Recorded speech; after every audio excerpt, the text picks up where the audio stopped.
बोली सदगुरु भगवान की जय। उमापति महादेव जी की जय। श्री कृष्ण बलदेव जी की जय। जय श्री राम, जय श्री राम, जय जय श्री राम। प्रिय भगवत प्रेमी, हम सब बहुत ही भाग्यशाली हैं कि गुरुदेव की अनुकंपा से, उनकी प्रेरणा से सत्संग विचारों को सुन पाते हैं और सुना पाते हैं सज्जनों। क्योंकि सुनना और सुनाना इतना आसान नहीं है जितना कि हर व्यक्ति सोचता है। हर कोई यही सोचता है कि ये काम हम बहुत आसानी से कर लेंगे, लेकिन करने के बाद पता चलता है कि वो कितने आसानी से हो रहा है कि कितने मुश्किल से वो कार्य होता है। सज्जनों, एक बार एक आचार्य जी थे या शिक्षक कह लेते हैं, वो गीता जी को बहुत मानते थे। गीता जी जानते हैं ना, गीता जी किसी का नाम नहीं है, पुराण है जो भगवान श्री कृष्ण ने अर्जुन जी को उपदेश दिए, उसे गीता कहते हैं, भगवत गीता। तो वो गीता को बहुत मानते थे। तो उसमें गीता का श्लोक है, लिखा हुआ है कि इस संसार में भगवान सबको भोजन प्रदान करते हैं और चिंता नहीं करनी चाहिए।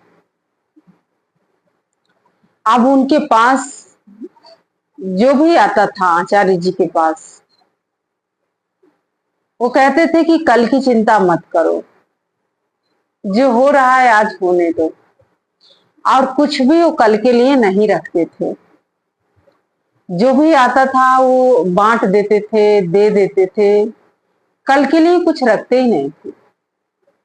ऐसे करते करते बहुत समय बीत गया, जीवन बहुत अच्छे से चल रहा था। उनकी पत्नी भी थी, बच्चे भी थे घर में छोटे।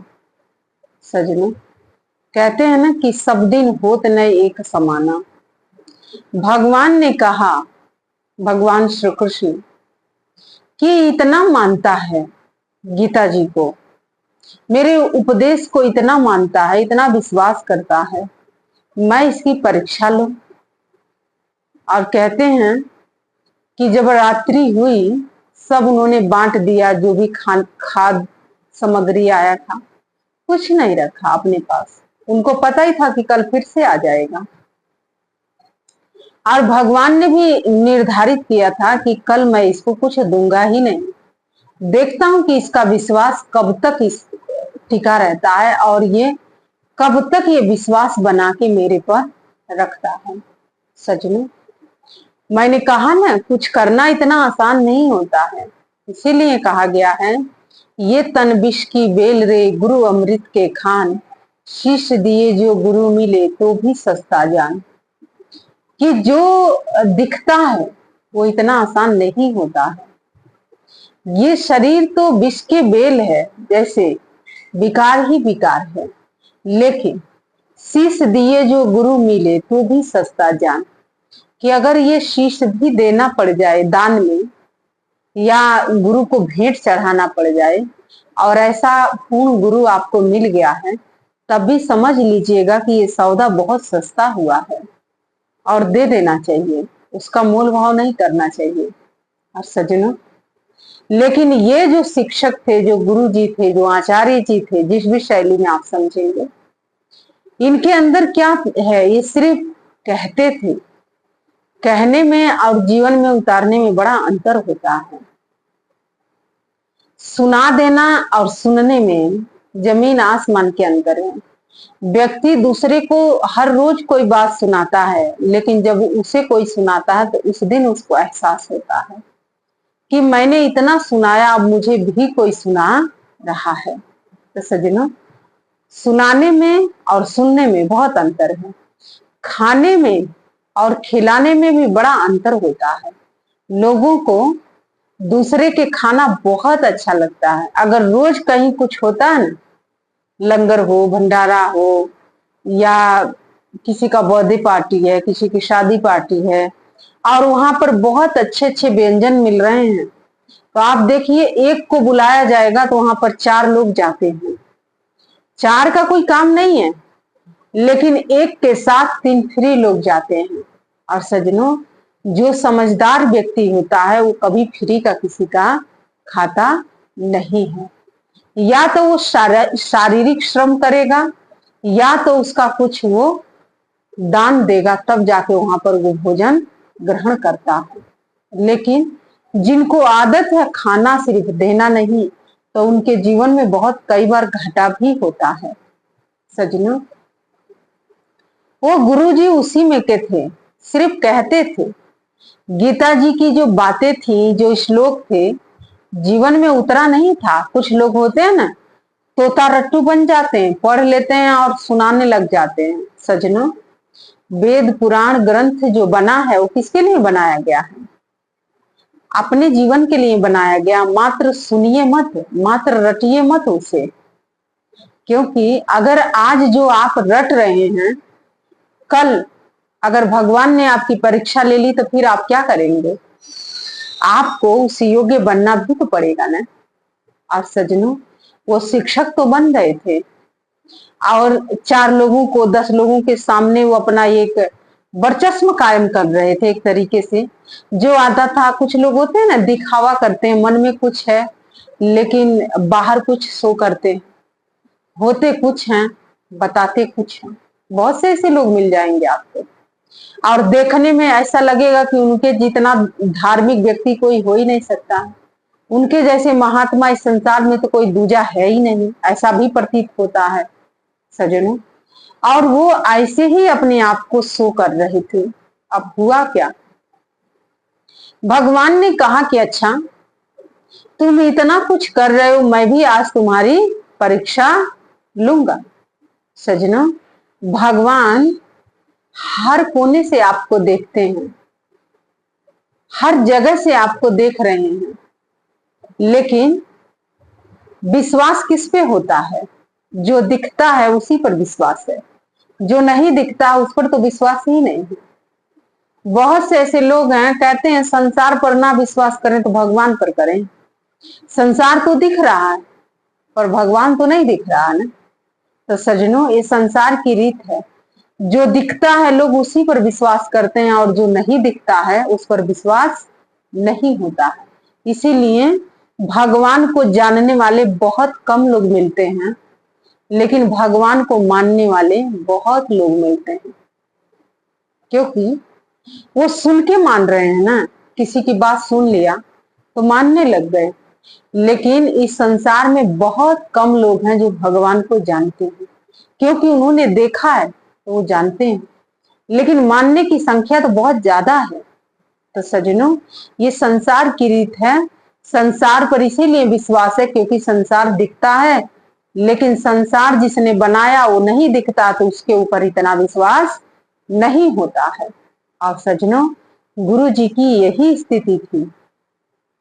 दिखावा करते थे, हमारा क्या है, हमारा तो कुछ नहीं है, ले जाओ, सब लेके जाओ, सब दे देते थे। हमें किसी चीज से मतलब नहीं है, हमें किसी चीज से लेना देना नहीं है। ऐसे आज के भी समय में बहुत से लोग हमें भी मिलते हैं और मिल चुके हैं। बहुत से लोग ऐसे हैं जो अपने आप को साधु दर्शाते हैं, बाहर से ऐसा शो करेंगे कि उनके जैसा वैरागी तो इस संसार में कोई है ही नहीं। वो कहते हैं हमें इससे कोई मतलब नहीं है, कोई लेना देना नहीं है, हमें कोई जरूरत नहीं है। लेकिन उन्हें जितनी जरूरत है उतना इस संसार में किसी को भी जरूरत नहीं। जितना उनको मतलब है उतना इस संसार में और लोगों को मतलब नहीं है। क्योंकि मैंने भी ये अनुभव किया है जो मैं आपसे साझा कर रही हूँ। सज्जनों, उसी में के वो भी थे, वो भी ऐसे शोशाबाजी में लगे थे, दिखावा में लगे थे कि हमें तो मतलब नहीं है, लेकिन मतलब तो था। तो भगवान है भाई, जिसने संसार बनाया है कुछ सोच के ही तो बनाया है। भगवान ने कहा कि चलो आज मैं तुम्हारी परीक्षा लेता हूं और देखता हूं कि तुम्हें मेरे ऊपर कितना विश्वास है। सज्जनों, भगवान ने जैसे इन्होंने सब कुछ दे दिया, कुछ नहीं रखा दूसरे दिन के लिए, तो भगवान ने उस दिन दूसरे सुबह में किसी को भेजे ही नहीं, कोई आया ही नहीं कुछ लेके, कुछ हुआ ही नहीं वहां। अब वो करें तो करें क्या, घर भी 1-2 किलोमीटर दूर था जहां पर पत्नी बच्चे रहते थे, और ये किसी और जगह पे रहते थे। अब घर भी नहीं जा सकते थे। अब लोगों के नजर में तो महंत जी बने हैं, तो भाई अब घर कैसे जाएं। तो अब हुआ क्या कि पूरा दिन बीत गया, कुछ खाने को भी नहीं मिला। अब भूख तो लगी थी, अब करें तो करें क्या। तो अब उन्होंने सोचा कि चलो मैं गीता जी को खोल के कुछ पढ़ ही लेता हूँ। जैसे उन्होंने गीता जी को खोला तो वही श्लोक सामने आया कि भगवान ही सबको देते हैं, सबका योग्य क्षम तो भगवान ही करते हैं, सबका पालन तो भगवान ही करते हैं। तो उन्होंने क्या किया, पेल्सन को उठाया और इस श्लोक को काट दिया। मतलब कि ये गलत बात है, ये सही बात है नहीं है। क्योंकि आज तक उनको वो सही लग रहा था, लेकिन आज उनको नहीं कुछ मिला तो वो गलत हो गया। सजनों, उन्होंने काट दिया, फिर उनको बंद करके रख दिया। फिर कुछ देर बीता, फिर उन्होंने सोचा चलो एक बार और खोल के देख लेता हूँ। सजनों, फिर उन्होंने खोला, सामने ही रखा था, उठाया जैसे तो दिखने लगा। तो उन्होंने देखा कि वो कटा हुआ श्लोक अभी जो पेंशन से जो उसको ऊपर निशान लगा दिए थे, अभी भी श्लोक तो पढ़ने में आ ही रहा था। तो उन्होंने क्या किया, स्याही लिया और स्याही से पूरे उसको अक्षर को मिटा दिया कि ना तो ये दिखेगा और ना तो मैं पढ़ूंगा, क्योंकि ये तो गलत बात है, ये कोई सही बात नहीं है और मैं इसे पढ़ नहीं सकता हूं। अब रात भी बीत गया, अब करें तो करें क्या। पूरे सुबह से रात्रि हो गई, लेकिन कुछ भी खाने पीने को नहीं मिला। भगवान देख रहे थे, इनकी सारी हरकतों पर उनकी दृष्टि थी भगवान के, सब देख रहे थे कि मेरे भक्त का विश्वास कितना है। सजनों, जो गीता जी का पाठ करते थे, गीता जी इतना उनको गीता इतना अच्छा लगता था, लेकिन आज उसके श्लोक को मिटाने लग गए थे। सजनों, रात हो गई, रात बीतता गया, लेकिन भूख बढ़ती गई। और कहते हैं कि भोर के समय में एक छोटा सा बालक कुछ गठरी में बांध के उनके घर के दरवाजे पर खड़ा था, आवाज दे रहा था, आचार्य जी दरवाजा खोलिए। जब उनकी पत्नी ने दरवाजा खोला तो देखा कि कोई छोटा सा बालक है, लेकिन हाथ में कुछ सामग्री है, गांठ बांध के लाया है। लेकिन देखती क्या है कि मुंह पर कुछ लंबे लंबे निशान पड़े हैं, काले काले दाग धब्बे पड़े हैं, और सारा मुंह तो काला हो गया है, सारा शरीर पर दाग लगा है काला काला। तो उन्होंने कहा कि पुत्र, ये तुम्हारी स्थिति किसने किया। तो जो पुत्र थे उन्होंने कहा कि माता जी मत पूछो ये किसने किया, पर ये सामग्री ले लो, क्योंकि आपके लिए ही मैं लेके आया हूँ। गुरु माता को बहुत दया आई और उन्होंने क्या किया, उस सामग्री को लिया, खोल के देखा, और उसके बाद उन्होंने उस बालक को भी अंदर बुलाया और उन्होंने कहा कि तुम्हारे मुंह पर बड़ा कालिमा लगा हुआ है, बड़ा दाग धब्बा लग रहा, ला मैं धो दूं। और उन्होंने पानी से उठा के धोया, थोड़ा साफ किया, पोंछ ओछ दिया, साफ हो गया। सजनों, उसके बाद वो बालक वहां से खिलाती पिलाती हैं, वो बालक बड़े खुश होके चले जाते हैं। उसके बाद पूजा आरती करने के बाद आपको पता है 7 तो बज ही जाता है, पंडित जी को तो लगी थी भूख, गुरु जी को। अब वहां से वो भागते हुए घर आए तो देखे कि बड़े सारे पकवान हैं। तो उन्होंने कहा कि ये सब कहाँ से आया है, मैंने तो कल कुछ भिजवाया ही नहीं। तो जो उनकी पत्नी थी उन्होंने कहा, अरे कैसी बात करते हैं, आपने ही तो भेजा था, एक लड़के को आपने ही भेजा था, एक बालक को आपने ही तो कुछ गठरी में सामान लेके भेजा था। तो जो आचार्य जी थे, जो गुरु जी थे, जो महात्मा जी थे, उन्होंने कहा, अरे मैंने तो नहीं भेजा था। पत्नी ने कहा कि नहीं, आपने ही भेजा था, वो बता रहे थे कि वहीं से मैं आ रहा हूं और ये सारा सामग्री आपने भिजवाया था और आपके पास से ही आया है। लेकिन एक बड़ी ही विचित्र सी बात मैंने देखा उस बालक के शरीर के साथ हुआ था। पंडित जी ने कहा, आचार्य जी ने कहा कि कैसा? तो उस आचार्य की जो धर्म पत्नी थी उन्होंने कहा कि उस बालक के मुख पर बड़ा स्याही लगा हुआ था, बड़ा दाग लगा हुआ था। और देखो ना, मैंने पानी से उनका मुंह हाथ तो साफ कर दिया है और उन्हें मैं खिला पिला के खुश करके भेजी हूँ, लेकिन कुछ स्याही मेरे हाथ पर भी लगा है। तो जो महात्मा जी थे, आचार्य जी जो थे, उन्होंने कहा दिखाओ तो। जैसे ही पत्नी ने दोनों हाथ सामने किया तो वही श्लोक गीता जी के उसके हाथ पर दिखने लग गया कि भगवान ही सबका योग क्षम का पालन करते हैं, भरण पोषण करते हैं। और सजनों, पंडित जी को, आचार्य जी को, गुरु जी को अपनी गलती का एहसास हुआ और कहने लग गए कि मैंने बहुत गलत कर दिया। तो पत्नी ने पूछा कि क्या? तो उन्होंने कहा कि गलती ये हो गई है कि जिस गीता जी को मैं इतना मानता था, जिस गीता जी पर इतना विश्वास करता था, लेकिन आज उसी गीता जी पर मैंने सब स्याही से सारे श्लोक को मैंने मिटा दिया है। पत्नी को सुन के बड़ा दुख हुआ, बड़ा हैरानी हुई और गुरुजी भोजन वजन किए और फिर गए। उन्होंने कहा कि मैं अपनी गलती को अब सुधार देता हूं और उन्होंने फिर उस जगह पर वो श्लोक लिख दिया। सजनों, कहने और समझाने का मात्र यही भाव है कि सब दिन होत नहीं एक समाना।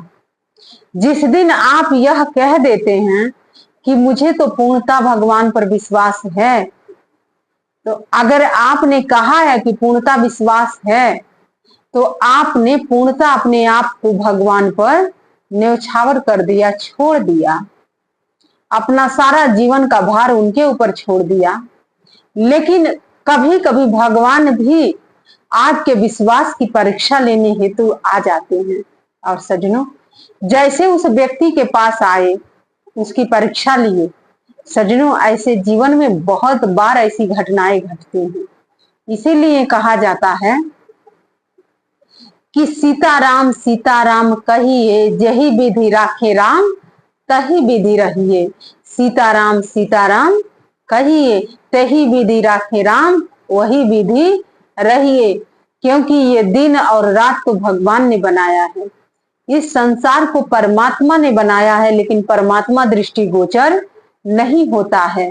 सजनों, इसीलिए संसार पर ज्यादा विश्वास है और भगवान पर विश्वास नहीं है।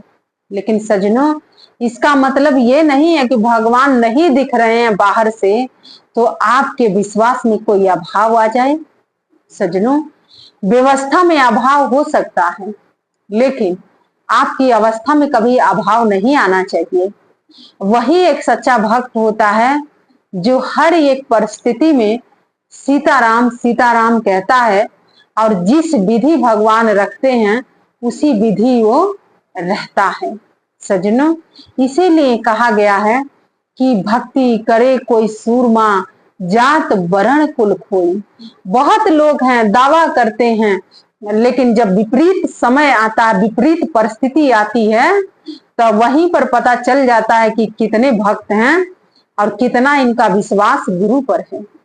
बहुत ऐसे लोग हैं जो हमसे भी मिलते हैं, गुरु की बात नहीं करते हैं, भगवान की बात नहीं करते हैं, पहली ये कहते हैं कि हमारे पास बड़े बड़े लोग आते हैं, बड़े बड़े लोगों से हमारा संपर्क है, बड़े बड़े नेता हमारे पास आते हैं। सजनों, वो बड़े बड़े लोगों को भी परमात्मा ने ही बनाया है। बड़े बड़े लोग जो आपके पास आ रहे हैं उन्हें भी परमात्मा ने ही भेजा है। बड़े बड़े जो नेता हैं उन्हें भी भगवान ने ही बनाया है और आपने तो भगवान को ही दूसरे नंबर पर रख दिया और लोगों को पहले नंबर पर रखते हैं। यही आप चूक जाते हैं और यही आपकी अज्ञानता है और यही कारण है कि उस आचार्य जैसे, उस गुरु जी जैसे हालत आपकी भी हो जाती है। सज्जनों, बहुत बार हमें भी फोन आता है और बहुत से लोग ऐसे मिलते हैं, कहते हैं आप आ जाइए हमारे यहाँ, बड़े बड़े लोगों से हम जुड़े हुए हैं, बड़े बड़े लोग हैं हमारे साथ। लेकिन सज्जनों, मैंने कभी बड़े लोगों पर विश्वास नहीं किया और न छोटे लोगों पर विश्वास किया। मैंने विश्वास किया भगवान पर, क्योंकि मैं जानती हूं कि बड़े लोगों की भी रचना भगवान ने ही किया है और छोटे लोगों की भी रचना भगवान ने ही किया है। और हमारे नजर में ना तो कोई बड़ा होता है और ना कोई छोटा होता है, क्योंकि जिसकी रचना विधाता ने किया है उसमें छोटा बड़ा तो कोई हो ही नहीं सकता है। और सज्जनों, आज लोग सेवा तो कम करते हैं लेकिन छोटा बड़ा जरूर देखते हैं। बात तो व्यवस्था की करते हैं लेकिन अवस्था पर तो कभी दृष्टि ही नहीं जाती है। और सज्जनों, बहुत से लोग हमसे भी मिलते हैं और कहते हैं कि आप इनका मार्गदर्शन ले लीजिए, आप इनसे बात करिए, आप इनके संपर्क में रहिए, ये बहुत अच्छा गाइड करते हैं, ये बहुत अच्छा आपको सुझाव देंगे। सज्जनों, अपना सुझाव आप अपने पास रखिए। आप साधु बने हैं और कहते हैं जो साधु बनता है उसके पास सब कुछ होता है। लेकिन मुझे आपके साधुपन पर संदेह है कि आप किसी और से गाइड होते हैं, किसी और का परामर्श आप लेते हैं, किसी और पर आप विश्वास करते हैं, क्योंकि आपका विश्वास तो भगवान पर नहीं है ना। सज्जनों, जो व्यक्ति अपने घर गृहस्थी में जो माया से ग्रसित है, जो मोह से पीड़ित है, वो आपको क्या गाइड कर सकता है? वो आपको क्या अच्छा सुझाव दे सकता है? वो जब भी बात करेगा मोह से ग्रसित होके ही बात करेगा। वो जब भी आपको कोई सुझाव देगा तो पहले अपना लाभ देख के ही वो आपसे बात और सुझाव रखेगा। तो सज्जनों, ऐसे लोगों से परामर्श करके आपको क्या मिलने वाला है? आप ऐसे लोगों से क्या मतलब रख सकते हो? सज्जनों, आप उनसे बात करिए, आप उनसे संपर्क करिए जिन्होंने भगवान पर अपना सारा जीवन न्यौछावर कर दिया, जिनका विश्वास सिर्फ भगवान पर है। आप उनसे संपर्क करेंगे, आप उनसे मार्गदर्शन लेंगे तो कभी आपको गलत नहीं समझाएंगे, वो कभी आपको गलत गाइड नहीं कर सकते हैं। लेकिन जो व्यक्ति मुंह से ग्रसित है, जो मुंह से पीड़ित है, जो रात दिन 99 के चक्कर में लगा है, जो रात दिन पैसे जोड़ने के चक्कर में लगा है, जो रात दिन पैसा बटोरने के चक्कर में लगा है, वो आपको क्या गाइड कर सकता है? वो तो उतना ही उसका दिमाग विकसित है ना, हम कितना बचा लें, कितना हम दूसरे के खा लें, कितना हम दूसरे के ले लें, बस वहीं तक उसकी सोच सीमित है। लेकिन जब आप असीमित सोच वाले लोगों से मिलेंगे, असीमित लोगों से मिलेंगे, तब आपको एहसास होगा कि आप बहुत उनके सामने बौने हैं, आप बहुत छोटे हैं, आपकी सोच बहुत छोटी है, आपका जो व्यक्तित्व है वो बहुत छोटा है। तो सज्जनों, लेता कौन है? जो छोटा होता। देता कौन है? जो बड़ा होता है। तो भगवान देता है और समस्त समाज लेता है। बहुत से लोग हैं कहते हैं कि अगर हम ना मेहनत करें, ना बुद्धि दिमाग लगाएं तो क्या भगवान हमें देगा? सज्जनों, ये सत्य बात है। अगर भगवान आपका जीवन दे सकता है तो क्या आपके रहने, आपके खाने की व्यवस्था वो नहीं कर सकता है? कर सकता है। लेकिन आपका अटूट विश्वास भी तो होना चाहिए। लेकिन विश्वास ही तो नहीं है। अगर आपका बुद्धि दिमाग अगर भगवान ले ले, आपका शरीर में कोई भी एक अंग में कुछ हो जाए तो क्या आप नौकरी कर पाएंगे? आप गाड़ी चला पाएंगे? आप घर गृहस्थी चला पाएंगे? कदाप भी नहीं चला सकते हैं। थोड़ा सा कुछ हो जाता है, सिर में दर्द हो जाए, बुखार हो जाए, दांत में दर्द हो जाए, हाथ पैर में दर्द हो जाए तो कितना व्यक्ति तड़प जाता है। सज्जनों, जो पूरा संसार को चला रहा है वो कितना कैसा होगा, कभी आपने सोचा? नहीं सोचा। तो विचार करिए कि सिर्फ अपने हित के बारे में मत सोचिए, दूसरे का भी हित होना चाहिए। सिर्फ अपना पेट मत भरिए, दूसरों का भी पेट भरना चाहिए। सिर्फ अपने बारे में मत सोचिए, दूसरों के भी बारे में सोचना आरंभ करिए, अगर सोचते हैं तो सज्जनों यही जीवन होता है, क्योंकि जीवन जीवन नहीं है जो दूसरों का जीवन ही ले ले। जीवन वो होता है जो दूसरों को जीवन दे देता है, इसे जीवन कहते हैं। तो सज्जनों आप ऐसे मत विश्वास करिए कि मिला तो भगवान था और नहीं मिला तो भगवान नहीं था। ऐसा विश्वास नहीं होना चाहिए। भगवान भी कभी कभी परीक्षा लेते हैं, भगवान भी कभी कभी अपने भक्त को टटोलते हैं, देखते हैं। इसीलिए जही विधि राखे राम तही विधि रहिए, और सीताराम सीताराम सीताराम कहिए। आपके जीवन में हानि हो रहा है, लाभ हो रहा है, घटा हो रहा है, अच्छा हो रहा है, बुरा हो रहा है, कोई मिल रहा है, कोई बिछड़ रहा है, कोई सहयोग बन रहा है, कहीं वियोग हो रहा है, इससे कोई फर्क आपके ऊपर नहीं पड़ना चाहिए, क्योंकि आप तो भगवान पर हैं, आपका विश्वास तो भगवान पर है, और जो भगवान पर विश्वास करता है उसके जीवन में कभी बुरा हो ही नहीं सकता। ये मेरे जीवन का अनुभव है सज्जनों। इसीलिए अगर आपका विश्वास भगवान पर है तो कभी आपके जीवन में कभी कोई कार्य अनुचित हो ही नहीं सकता है। जब भी होगा आपके भले के लिए होगा, जब भी होगा आपके उचित के लिए ही होगा, आपके पक्ष में होगा, आपके अच्छे के लिए ही होगा। तो इसीलिए सज्जनों हम खाएं ना, खिलाएं भी, हम लें ना, दें भी, हम बांटे, बांटना सिर्फ बटोरे ना, हम बांटना सीखे भी। तो सज्जनों ये वही कर सकता है जो मोह से ऊपर उठेगा। मोह वाला व्यक्ति कभी दूसरे का भला सोच ही नहीं सकता है, दूसरे का भला कर ही नहीं सकता है। इसीलिए सज्जनों ये जीवन मिला था दूसरों को जीवन देने के लिए। कहीं इस जीवन से किसी के जीवन ना ले लें, किसी के जीवन की हानि ना हो जाए, ऐसा ना करें। प्रयास करें कि भगवान ने हम समस्त मानव जाति का निर्माण किया, इस संसार का भी निर्माण किया, लेकिन भगवान दृष्टि गोचरी इन माया के आंख से नहीं होते हैं। भगवान अंदर की आंख से दिखते हैं, दृष्टि गोचर होते हैं।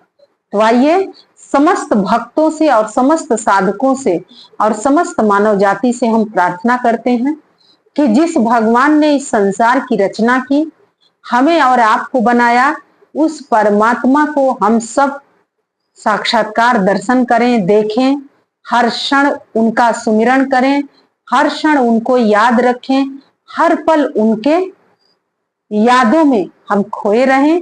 इन्हीं कामना और इन्हीं भावना के साथ मैं अपने विचारों को विराम देती हूँ और आप समस्त मानव समाज से आग्रह करती हूँ कि भगवान के चरणों में जय घोष अर्पित करते हैं। तो बोलिए वृंदावन बिहारी लाल की जय, उमापति महादेव जी की जय, श्री कृष्ण बलदेव जी की जय, पूज्य गुरुदेव भगवान की जय। जय श्री राम, जय श्री राम, जय जय श्री राम। धन्यवाद।